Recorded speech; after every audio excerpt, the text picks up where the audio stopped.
ओम नमः शिवाय। ओम नमः शिवाय।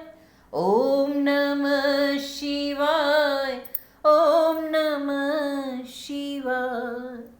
नारद जी का भगवान विष्णु को क्रोधपूर्वक फटकारना और शाप देना, फिर माया के दूर हो जाने पर पश्चाताप पूर्वक भगवान के चरणों में गिरना और शुद्धि का उपाय पूछना। तब भगवान विष्णु का उन्हें समझा बुझाकर शिव जी के महात्म को जानने के लिए ब्रह्मा जी के पास जाने का आदेश और शिव के भजन का उपदेश देना।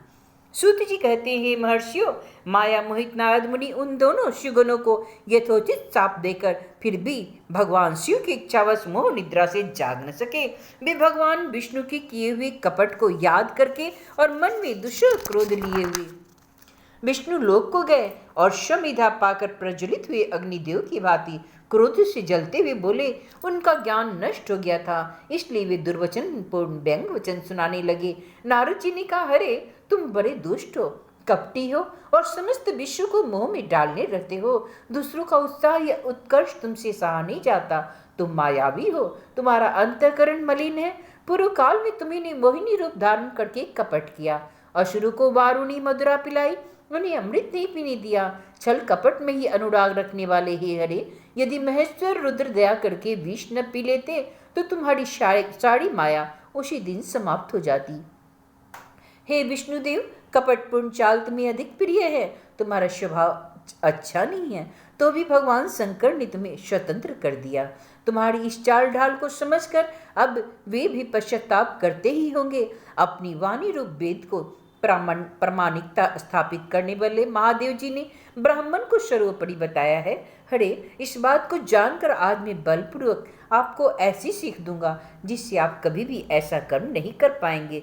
अब तक आपको किसी शक्तिशाली या तेजस्वी पुरुष से पाला नहीं पड़ा, इसलिए आज तक आप निडर बने रहे। परंतु हे विष्णु, अब आपको अपनी करनी का पूरा पूरा फल मिलेगा। भगवान विष्णु ने ऐसा कहकर माया मोहित नारद जी अपने ब्रह्म तेज का प्रदर्शन करते हुए क्रोध से खिन्न उठे और शाप देते हुए बोले, हे विष्णु, तुमने स्त्री के लिए मुझे व्याकुल कर दिया। तुम इसी तरह सबके मोह में डालते रहते हो। यह कपटपूर्ण कार्य करते हुए तुम्हें थोड़ा भी जिस स्वरूप में मुझे संयुक्त किया था उसी स्वरूप में तुम मनुष्य हो जाओ और स्त्री के वियोग का दुख भोगो। तुमने जिन बानरों के समान मेरा मुंह किया था वही उस समय तुम्हारे सहायक हो। तुम दूसरों की स्त्री विरह का दुख देने वाले हो, अतः स्वयं में स्त्री के वियोग का दुख प्राप्त हो। अज्ञान से मोहित मनुष्य के समान तुम्हारी स्थिति हो।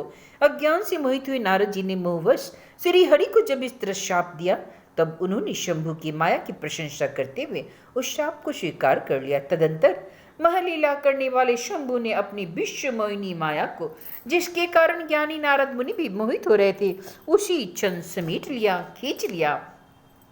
उस माया की तिरोहित होते ही नारद जी पूर्ववत शुद्ध बुद्धि से युक्त हो गए। उन्हें पूर्ववत ज्ञान प्राप्त हो गया और उनकी सारी व्याकुलता जाती रही। इससे उनके मन में बड़ा विस्मय हुआ। वे अधिकाधिक पश्चाताप करते हुए बारंबार अपनी ही निंदा करने लगे। उस समय उन्होंने ज्ञानी को भी मुंह में डालने वाली भगवान शंभु की माया की सराहना की। तदंतर ये जानकर कि माया के कारण ही मैं भी भ्रम में पड़ गया, यह सब कुछ मेरा माया जनित भ्रम ही था। वैष्णव शिरोमणि नारद जी भगवान विष्णु के चरणों में गिर पड़े। भगवान श्रीहरि ने उन्हें उठाकर खड़ा कर दिया। उस समय अपनी दुर्बुद्धि नष्ट हो जाने के कारण वे यो बोले, हे नाथ, माया से मोहित होने के कारण मेरी बुद्धि बिगड़ गई थी, इसलिए मैंने आपके प्रति बहुत दुर्वचन कहे हैं, आपको शाप तक दे डाला। हे प्रभु, उस शाप को आप मिथ्या कर दीजिए। हाय, मैंने बहुत बड़ा पाप किया, अब मैं निश्चय ही नरक में पड़ूंगा। हे हरे, मैं तो आपका दास हूँ, बताइए मैं क्या उपाय, कौन सा प्रायश्चित करूँ जिससे मेरा पाप समूह नष्ट हो जाए और मुझे नरक में न गिरना पड़े। ऐसा कहकर शुद्ध बुद्धि वाले मुनि शिरोमणि नारद जी पुनः भक्ति भाव से भगवान विष्णु के चरणों में गिर पड़े और क्रंदन करने लगे। उस समय उन्हें बड़ा पश्चाताप हो रहा था। तब श्री विष्णु ने उन्हें उठाकर मधुर वाणी में कहा। भगवान विष्णु बोले, हे तात, खेद न करो, तुम मेरे श्रेष्ठ भक्त हो, इसमें संशय नहीं। मैं तुम्हें एक बात बताता हूँ, सुनो, उससे निश्चय ही तुम्हारा परम हित होगा, तुम्हें नरक में नहीं जाना पड़ेगा, भगवान शिव तुम्हारा कल्याण करेंगे। तुमने मद से मोहित होकर जो भगवान शिव की बात नहीं मानी थी या और उनकी अवहेलना कर दी थी, उसी अपराध का भगवान शिव ने तुम्हें ऐसा फल दिया है, क्योंकि वे कर्म फल के दाता है। तुम अपने मन में यह दृढ़ निश्चय कर लो कि भगवान शिव की इच्छा से सब कुछ हुआ है। सबके स्वामी परमेश्वर शंकर ही गरु को दूर करने वाले हैं, वे ही परब्रह्म परमात्मा है। उन्हीं का सच्चिदानंद रूप से बोध होता है। वे निर्गुण और निर्विकार है। सत्य, रज और तम इन तीनों गुणों से परे हैं। वे ही अपनी माया को लेकर ब्रह्मा, विष्णु और महेश इन तीनों रूपों में प्रकट होते हैं। निर्गुण और शगुन भी वे ही हैं। निर्गुण अवस्था में उन्हीं का नाम शिव है। वे ही परमात्मा, महेश्वर, परब्रह्म, अविनाशी, अनंत और महादेव आदि नामों से कहे जाते हैं। उन्हीं की सेवा से ब्रह्मा जी जगत के सृष्टा हुए हैं और मैं तीनों लोकों का पालन करता हूँ। वे स्वयं ही रुद्र रूप से सदा सबका संहार करते हैं। वे शिव स्वरूप से सबके साक्षी हैं, माया से भिन्न और निर्गुण हैं। स्वतंत्र होने के कारण वे अपनी इच्छा के अनुसार चलते हैं। उनका विहार, आचार, व्यवहार उत्तम है और वे भक्तों पर दया करने वाले हैं। हे नारद मुनि, मैं तुम्हें एक सुंदर उपाय बताता हूँ जो सुखद समस्त पापों का नाशक और सदा भोग एवं मोक्ष देने वाला है। तुम उसे सुनो। अपने सारे संशयों को त्याग कर तुम भगवान शंकर के सुयश का ज्ञान करो और सदा अनन्य भाव से शिव के सतनाम स्तुति का पाठ करो। मुने, तुम निरंतर उन्हीं की उपासना और उन्हीं का भजन करो।